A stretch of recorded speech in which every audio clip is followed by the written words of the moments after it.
Action. Good evening, everybody. How the hell are you? This is Man Cave Sports returning again with a new edition of, or a new show for our team here and some new members. So this will be called Puck with a P, Puck Wild, and this will be our weekly show dedicated to the Minnesota Wild. And being that it's our first episode and we're almost halfway through the season, we figured we'd give a quick synopsis of how the season has went so far. And I think talking to the guys before we got on air, uh, the expectations I think were decent this year, but I think this team is far exceeding expectations for a lot of fans and maybe even the team itself. So with that, obviously they have a winning record. I catch them. I am not the Wild expert here. That's why I have these three with me. And with that, I will turn it over to Gary. I do know that we're sitting in second place right now. I think 5 points back of Winnipeg. Did catch the game Saturday, and I catch most Wild games. I don't follow it to a T like a lot of you guys do, but I did appreciate the fights on Saturday night. That was pretty entertaining. Oh So, yeah. so Gary, Yeah, didn't what do you didn't think do so much far this for them, but season? I think the Wild season's been obviously better than expectations. You take a look at their record, far exceeding what we with all the injuries we've currently had, B with the cap issues. We all know the cap issues. We even had to use an emergency player, which delays the cap. That means you played the game prior short and able to get him up because we didn't want to fluctuate and go over the cap space. So that's obviously a real issue. I think the Wild are in a good spot. Do I think they can contend? I think they'll be in that playoff position. Do I think they're going to honestly contend? No. But I think it's very important to stay in that playoff position due to Krill. If you're not able to do that this year, I think it's a big problem from him moving forward. But we've started out in a good spot. If we can get these guys back from injuries, I think we'll be doing really well. Sounds good. I'd like to welcome a newcomer, somebody I've known quite a long time, but a newcomer to Man Cave Sports, my buddy Brett, who, by the way, and I talked to some of our buddies over the weekend, and they said I had to give you shit about this, but the only person I know who allegedly owned a Christian Ponder jersey. But I heard you burned it, Brett. Oh How yes, dare you? that's been burned a long time ago. Okay, When welcome to the when show, we Brett. lost to the Eagles when we had Case Keenum. But welcome to the show, Brett. Thanks for having me. What do you what is your take on the Wild season so far? I thought after not making the playoffs last year, this was probably going to be a more down year. Losing the guys we lost last year, couldn't resign. But the additions they made have paid huge dividends. Like Laco he's not going to light up the net and the lamp, but he plays a solid full ice game. Great defensively. Same with Trennan. We got him low cost free agent. He's on the penalty kill. Uh, yeah, I mean it's just that their chemistry right now is so really really good, and we have just been hit with a lot of injuries, a lot of star players, top two D. I mean, we had a 3 game losing streak. That was a little rough, but they've been 6-4. They beat Colorado yesterday, which I wasn't expecting us to win that game because we played them last week and they killed us. Um, but yeah, they've overachieved by far, and they've made all the right moves, and the future's bright when we get rid of the Parisi and Suter cap space, which is over this summer. They're going to sign one, if not two, good players, and of course, extend Kirill. That's job number one. But yeah, like Gary said, we're in that two spot. We got to hold that, get in the playoffs, and if hopefully advance to the second round. Like I agree with him. We're not probably going to win the Stanley Cup this year, but man, we're going to be built for the future with our young guys. I mean, I'm so excited for the future. All right, appreciate that. Be naughty. Well, man, just like my new colleagues have just spoken, You always thought that this was going to be just okay. Wait till next year. Wait till next year. The cap hits are over. The cap hits are over. And just hey, let's make this entertaining. They've gone above and beyond, even with all the injuries. I know injuries. I knew that was going to happen, especially with this team and the changing over. Me as a Richfield graduate, it was bummed. I was bummed to see Darby go. But sometimes you can't be complacent. You got to make different changes. It seems to me that, as Mr. Kraus has said, that we kind of hit on everything because last year our penalty kill was just dog shit, dog shit. Mhm. So we went after two guys that excel in that with Locko and Trennan, and we got the coach. I mean, I didn't know what to think about Heinze halfway through the year last year, getting the job. Didn't know if he was going to be the right guy.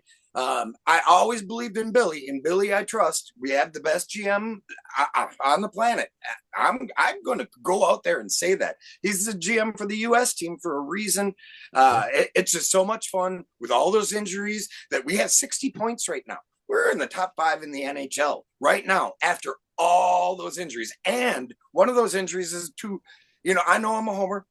I know I'm an East Side St. Paul rat that loves hockey, but the best player in the world being out for how long?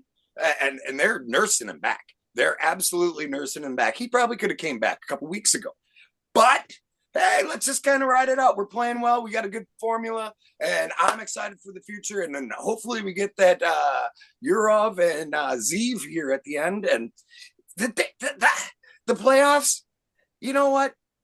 You get in the playoffs in hockey, and anything can fucking happen. Let's go, Michael. Hot goalie, that's all it takes. Playoffs. Um, Playoff. anyways, no, you guys touched on a lot of things. Like I said, they're definitely exceeding expectations. One thing that you guys did bring up is injuries, and I know they've been hit fairly hard. I know Kaprizov's been out for quite some time now, but nonetheless, despite that, they're still winning, still playing well. Gary, what do you think about the injuries, and is this team going to improve once they get some of these guys back? Yeah, I mean, what the heck? I mean, you got two, like you said. At one point, we had three of our top six Dion out. So, I mean, that's a big hit. You can't replace those guys, and I think got Favor back, right? Still got a couple pieces to go. So when Kirill gets back and gets gelling, he's got to got to move back in with that line again. I just don't, I look at it like, yes, it's going to help, right? It's going to create some goals, but you just got to maintain. We got a goalie who's sick coming back from that, right? So we're weathering the storm early. It's all about getting it healthy on the back end. No one's really healthy going in the playoffs, but if we can get these guys back, get some games in them, get back for the playoffs, it's going to be fun to watch, and I love it. This is absolutely a throwaway year that we are making something happen, i.e., like the damn Vikings. So it's fun to watch and fun to be a part of when you over exceed. Absolutely. Appreciate it, Gary. Brett. Um, yeah, I mean, the injuries have been bad. Everybody kind of probably knows who, but um, like Faber came back last week. That's a uh, Middleton. Uh, I'm hearing rumors that Kirill and Spurgeon might come back tomorrow night against Earl. against Utah. He was eligible to come back last Saturday. Then I knew that they're not going to bring him back against Nashville because Nashville's Smashville. They all the fights and dirty hits, and I knew he wasn't going to come back for that game. And then Monday, well, I read there was a cap. It was a cap related move to keep him down to bring up some guys for Saturday, so they don't go over the cap. That is just that's something really tough because we're strapped out, but. Um, That's why So he had to go back to that long IR. yeah, yeah. Yeah, once we get them back, man, it's just continue on. Ooh, Try to catch Winnipeg. no doubt. Be naughty. All right. I like how you are touching on it. But Mikey Russo, who's kind of, I'm not a huge fan of any sports writer because that's what they want. They want to be important and everything. But Mikey Russo said that the first line next or tomorrow against Utah will be Kaprizov, Rossi. I'm not doing Rossi. I'm not doing it. It's fucking Rossi. We're in America. And Zook. And then we're getting Spurge back. He's going to be on the first line with Midzi. And that's all back. And they have to deal with the salary cap because we are getting hamstrung by that. So they're always going to have to make moves to do all these things. And I hope Billy's got like a Rob Brezeniak or some kind of genius making this happen. But injuries, unfortunate, yes, indeed. But they happen, especially in hockey. And it seems to happen to us more than anything. But if you're a Flyers fan, you probably think it happens to them as well. But I'm pumped up. Let's play some hockey, gentlemen. Michael. All right. Switching gears a little bit. We're going to talk about the Four Nations face-off. I am not familiar with this very much. I looked at it a little bit today because I know Brett and I had a conversation about it. I'm assuming it's somewhat like the NBA's Cup, but obviously a little different because there's the international flair. I did see it's 4 teams, 4 different countries competing, and I believe that is coming up here in about 3 weeks. So, Gary, what's your knowledge of it, and what are you looking forward to with the Four Nations face-off? Just all those NHL players. I mean, you're going to have Canada, North America, and I think the one thing I'm looking forward to is Boldy. I mean, you got a 23-year-old kid here who's absolutely having a fantastic year. He's going to be in this Four Nations. This is kind of all I'm hearing is this is going to be his breakout piece. 18 goals, 21 points so far this season, and this guy's 23 years old, and we get to see him on this grand stage. Can't be more excited for a Wild player. And I think that this is the time to really see Matt Boldy jump up into that next tier of players. And I think the Four Nations is when everyone's going to see that and be able to really get an eye on him. So that's what I'm excited for in this Four Nations tournament. Cool. Brett? Yeah. So for the non-hockey people like you, Mike, it's basically going to be like the Olympics. Team USA, Team Canada, it's Team Finland, Team Sweden. And yeah, Faber's going to be exciting to watch, but we have a lot of Wild that are on the team. Brock Faber and Matt Boldy are on Team USA because Billy's the GM of this too. Eriksson Ek, Brodin, and Gustafsson are all on Sweden. So yeah, the Wild are well represented for this tournament. I don't know. I'll go a little off topic, but it's if any of you watch the World Juniors that just got over, it's kind of the same thing. And we played all these international teams for the first time in the history. The Team USA won back-to-back gold medals. It's never happened. Never happened. And the Wild have Zeev Booyam. Can't wait to say that when he scores. Booyam! From the point. But yeah, so watch it. Basically, watch the Four Nations. It's going to be a great hockey. A lot of Wild players in it. So go Wild. Go right. Puck Wild for the Wild. Puck Wild. I like it.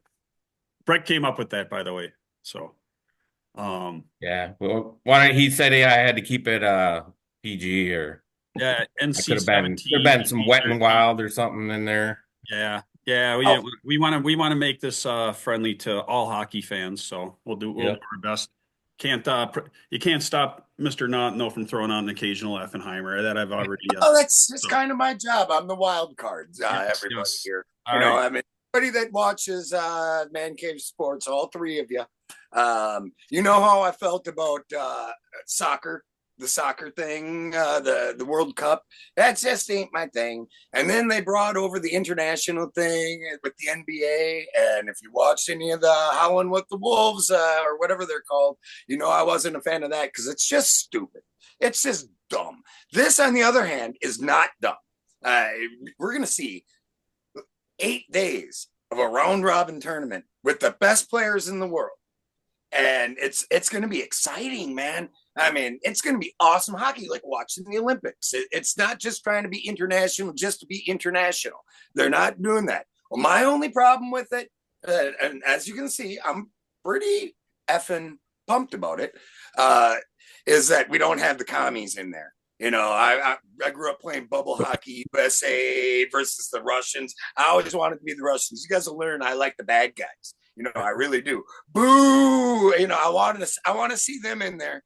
And but with the political climate nowadays, there's probably reasons that them in the former Soviet satellite states aren't involved. And doing a round robin tournament with 5 teams is kind of a little harder.